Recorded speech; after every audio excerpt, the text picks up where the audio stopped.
The Golden Doodle Chronicles, Learning the Body Vault. This here's bad boy Buxton, and oh yeah, he sure looks mighty slick right there. However, that was about 2 weeks worth of work, just trying to get him to somewhat push off of my body. Now, Buxton and I are pretty new to the entire dog disc sport, and we are not professionals by any means, but we've been figuring it out and having a great time in the process of learning. So this is our process video of learning the body vault, and here I set up a bench to get him used to the idea of pushing.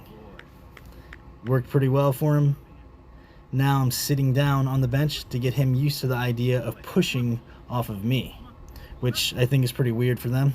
For him anyway, he certainly didn't like it at first. He would just jump right over me.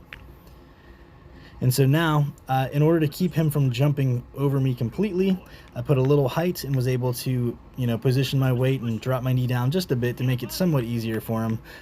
But I'm able to position myself so that I'm comfortable and he's having something solid to push off of, which is my leg resting on the bench and him pushing off my leg. So it's pretty happy with how that was turning out. And now we've removed the bench, and now we're going straight to just us.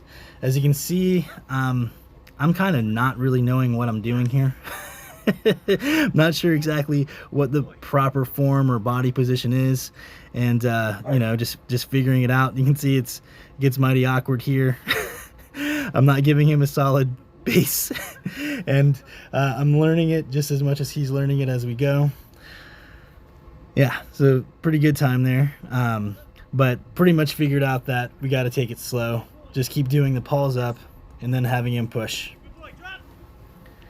By this point of the day, I've begun to realize that Buxton was getting pretty annoyed with doing the push. So we start, alternating between throwing the Frisbees and doing multiple Frisbees, and then getting him to do the push every now and then. I think he got some height on that one. But yeah, I think it just certainly helped break up the monotony for him. And for him, really just chasing the Frisbee is pretty much a treat. He's just ready to go at it every time. So I'm pretty happy with him about that. And so that was pretty much our process of us figuring it out. This wasn't a perfect dog vault, but it was the best that we had gotten to this date, and I couldn't be more proud of him.